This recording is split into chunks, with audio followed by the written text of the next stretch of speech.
C'est parti. Et là, c'est parti.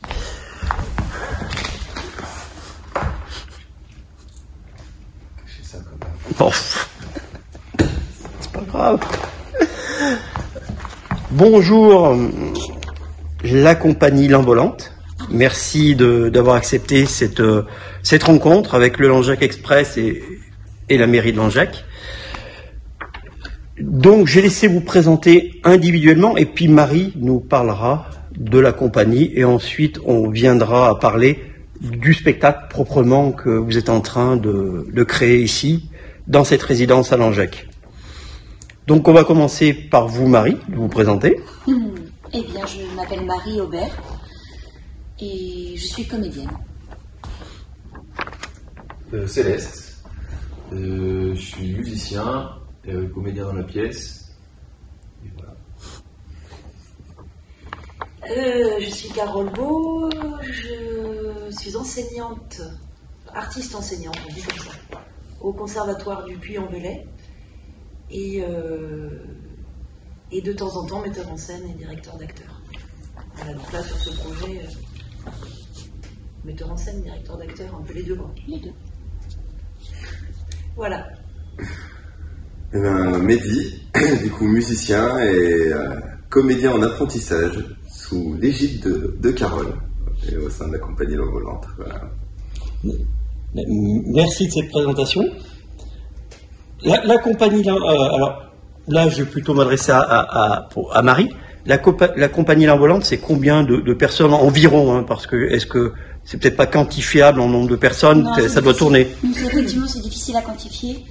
Mais je dirais que depuis sa création, la compagnie a employé il y a une quinzaine, une vingtaine de personnes qui la constituent, même un peu plus maintenant. Je compte pas, pour tout vous avouer, mais je sais qu'on a à peu près une quinzaine à une vingtaine de salariés par an et qui sont employés sur des spectacles ponctuels. Donc voilà, c'est à géométrie variable en fonction des projets. Vous êtes basé au Monastier sur Gazeille. Oui. Et on pourrait chanter Happy Birthday puisque c'était créé en 2012 la compagnie. Exactement. 2022, donc peut-être pour le spectacle on va souffler le gaz, on aura des bougies et qu'un gâteau à la fin, non?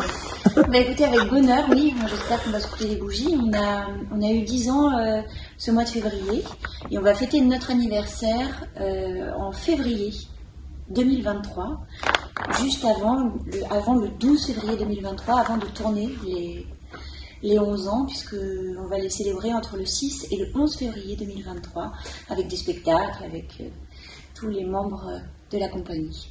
Bon, on aura l'occasion de se revoir d'ici là. Là, moi, ce que j'ai, en lisant un peu la bio de la compagnie, c'est que vous êtes un théâtre, alors on va faire court, parce que ce qu'on parlait tout à l'heure, vous êtes un théâtre où l'humain est important, toute la relation humaine, la création humaine est très très importante dans vos conceptions. Eh bien oui, parce que tout simplement déjà parce que les acteurs et les techniciens ou toutes les personnes qui constituent les spectacles ou qui les construisent sont des êtres humains déjà, et on s'adresse à un public. En fait, c'est un lieu d'échange. C'est ça qui est assez merveilleux, c'est cette capacité à pouvoir vivre ensemble des choses qu'on n'aurait pas prévu de vivre si on s'était rencontrés dans la rue. Et oui, c'est un lieu très particulier. Et puis le lieu de la création, il est assez merveilleux. Là, on est là depuis une semaine, tous les 4. On se rencontre aussi. Donc l'humanité, elle se passe là. Enfin, c'est un grand mot. Hein. Oui, non, nous sommes d'accord. C'est un grand mot, mais c'est une volonté quand on lit. Alors, une recherche humaniste. Voilà. Donc, le bonheur d'être ensemble, de créer ensemble, de construire ensemble, de donner à entendre, de soulever les questions, de partager des moments. Toujours pour parler assez rapidement de la compagnie, donc vous intervenez sur différents endroits, je peux dire, puisque vous allez intervenir dans le milieu scolaire et extrascolaire. Vous faites aussi de la mise en scène auprès de comédiens amateurs. Oui. C'est ça. Oui. Donc on est voilà. Alors on parlait donc de stages cet été, mais vous en faites moins maintenant. Donc ça s'est précisé. Il y avait des stages de création qui sont On a eu fait pas mal de stages de création sonore, effectivement, de stages de théâtre ou d'ateliers. Après, moi, j'ai un peu moins de temps pour m'occuper de tout ça maintenant. Alors, dans la création, et après on passera au spectacle, et justement là, vous pourrez prendre tous la parole. Dans la création, j'ai vu vos photos, il y a du costume, il y a beaucoup de costumes, il y a des tas de costumes, même très très différents. Est-ce que c'est extérieur la fabrication? C'est vous qui donnez les projets? Est-ce que vous travaillez avec des troupes extérieures pour ça? Comment ça, toute la création et la création d'un spectacle, comment elle se passe? C'est cogité entre vous? C'est une ou deux personnes qui amènent l'idée et les autres ensuite globalement, voilà. Eh bien, alors pour les costumes, oui, on va parler de la création parce qu'en fait chaque spectacle est complètement différent, mais ça vient souvent d'une petite idée qui naît dans la tête de quelqu'un, et à partir de cette idée, on déroule le fil et puis les choses se passent, notamment pour ce spectacle. Dans le texte de Novecento, c'est d'Alessandro Barrico que nous sommes en train de monter. C'est un texte que j'ai lu il y a très longtemps maintenant, quand il est sorti, en 96, je crois. Et j'ai toujours porté ce texte très fort à l'intérieur de moi. Il ne m'a jamais lâché. Et un jour, je me suis toujours interdit de le monter parce que je suis une fille et que c'est un monologue destiné à un homme. Et un jour, j'avais rencontré Céleste et Mehdi qui faisaient un concert dans une petite galerie. Et il y a eu un moment très beau dans ce concert, un moment très privilégié, et l'idée est montée en fait. J'ai eu envie ce texte est revenu, et j'ai eu envie de travailler avec eux.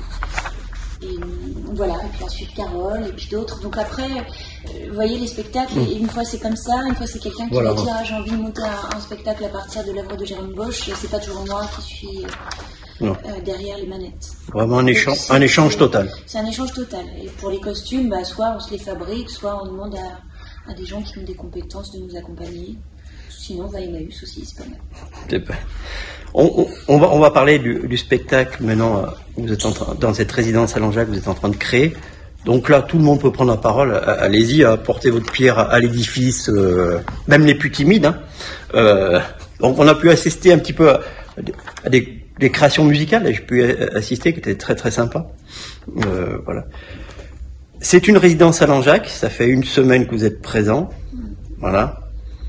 Ce spectacle va être, on va dire, en présentation au public quand? À partir de quand? Et si on peut avoir un tout petit bout de l'histoire sans dévoiler, bien sûr, toute l'histoire, même si vous en avez parlé un peu. Ce spectacle sera notre première bougie d'anniversaire lorsqu'on va célébrer nos 10 ans l'année prochaine, en février 2023. On va enterrer notre premier spectacle et on va faire naître le dernier, qui est celui-ci. J'ai oublié votre question. C'est un peu l'histoire un peu courte. Quelqu'un d'autre veut... Oui, parce que vous pouvez prendre la parole. Hein.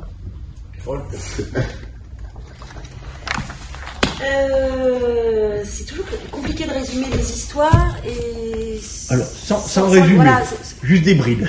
Alors, c'est un texte où il y a un passage assez emblématique, je trouve, qui raconte une histoire et qui dit que tout n'est pas fichu quand il te reste une bonne histoire à raconter et quelqu'un pour l'écouter. Voilà. C'est quelque chose qui, à mon avis, représente bien le texte. Le texte, il est... c'est un peu une étrangeté dans la dramaturgie. C'est qu'il n'est pas tout à fait une pièce de théâtre, il n'est pas tout à fait un roman. C'est quelque chose d'assez hybride. Donc c'est intéressant pour nous parce que ça nous oblige à réinterroger les formes sur lesquelles on a l'habitude de travailler. La fable de ce texte, c'est l'histoire d'un homme qui est abandonné quelques jours après sa naissance sur un paquebot qui fait des traversées de l'Europe vers l'Amérique, qui est récupéré par un homme qui vit sur le bateau, qui y travaille, qui s'en occupe quelques années, et malheureusement cet homme meurt suite à un accident. L'enfant disparaît, il a à peu près 8 ans, et on le retrouve quelques jours plus tard, assis à un piano. Et ça, c'est assez étrange, puisque personne ne lui a appris à jouer du piano.